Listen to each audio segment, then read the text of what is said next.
దేవుడు తాను ప్రేమించే తన బిడ్డలకు సరి అయినటువంటి మార్గంలో తీసుకొని వెళ్ళాలని ఆశపడతాడు. అయితే ఆయన ప్రజలు మార్గము తప్పి తిరిగినప్పుడు మరి ఆయన ఖచ్చితంగా మరి గద్దిస్తాడు, హెచ్చరిస్తాడు, ఉపదేశముతో వారిని సరైన మార్గంలో నడిపిస్తాడు. అయితే ఎవరైతే ఆ వాక్యానికి మరి విధేయత చూపిస్తారో, ఎవరైతే ఆ వాక్యాన్ని తన మనసులో దాచిపెట్టుకొని ఆ వాక్యములో ఉన్నటువంటి మరి దేవుని యొక్క ఉద్దేశాన్ని, దేవుని చిత్తాన్ని గ్రహించి ఆ విధంగా నడుచుకున్న వారు మరి సుఖ సంతోషాలతో వర్ధిల్లుతారు. సుఖ సంతోషాలు అంటే వారి జీవితంలో ఏ కొదవ అనేది ఉండదంట. వారి జీవితంలో ఎప్పుడు కూడా సమృద్ధి, సమాధానం, సంతోషం, మరి వీటిని దేవుడు ఆయన కృప ద్వారా తన బిడ్డలకు అనుగ్రహిస్తూ ఉంటాడు.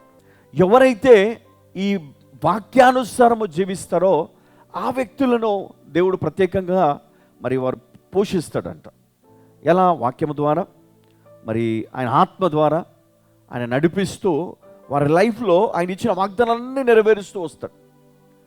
అయితే ఈరోజు మన జీవితంలో దేవుడు మనకిచ్చే వాగ్దానమును నెరవేర్చుకోవడానికి కావలసినటువంటి అభిషేకాన్ని దేవుడు ఈరోజు మనకు బోధించాలనుకుంటున్నాడు.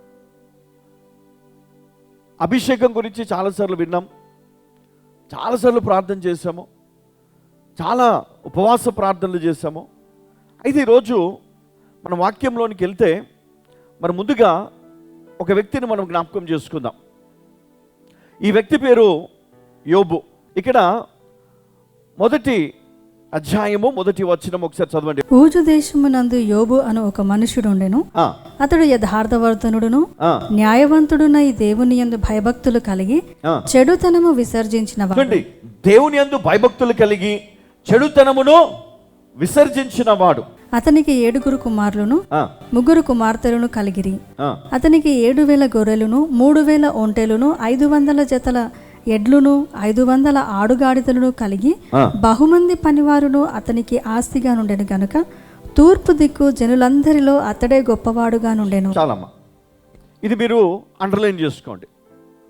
తూర్పు దిక్కు జనులందరిలో ఈయన ఎవరంట? రెండోదిగా యోబు 2వ అధ్యాయం 3వ వచనం. అందుకు యెహోవా, నీవు నా సేవకుడైన యోబు సంగతి ఆలోచించితివా? అతడు యథార్థవర్తనుడును న్యాయవంతుడునై దేవుని యందు భయభక్తులు కలిగి చెడుతనము విసర్జించిన వాడు. భూమి మీద అతని వంటి వాడెవడునూ లేడు. భూమి మీద అతని వంటి వాడు ఎవడునో లేడు.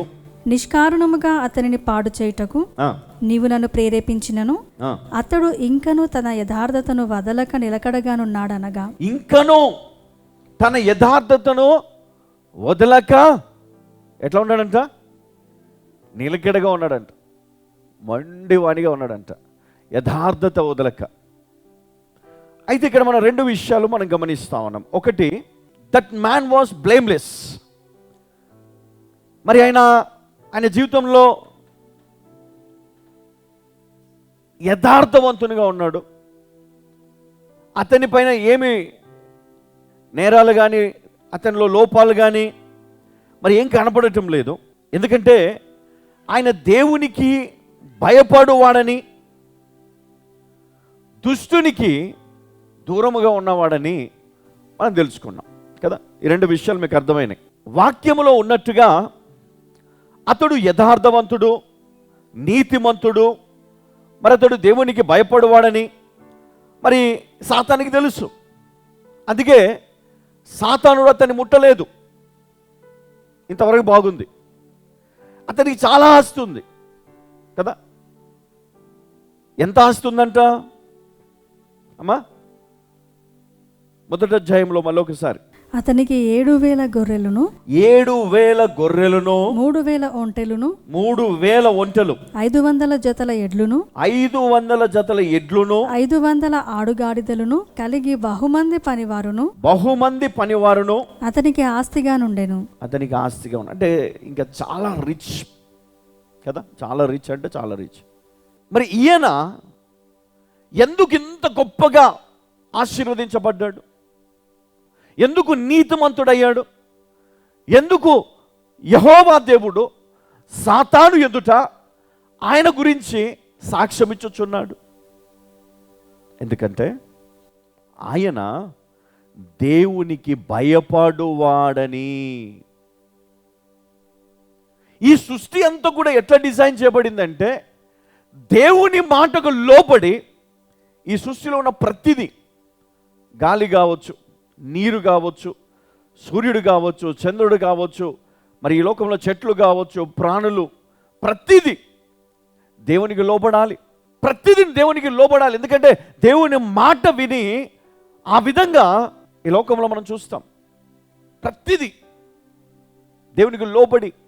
అందుకే ఇక్కడ చూస్తే ఈ వ్యక్తి కూడా దేవునికి లోబడిన వాడుగా, దేవుని యందు భయభక్తులు కలిగిన వాడిగా ఉన్నప్పుడు మరి అతడు ఎలా ఉన్నాడు?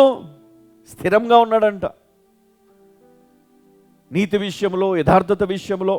మరి దేవుడు ఈ విధంగా ఉండాలని కోరుకుంటున్నాడు.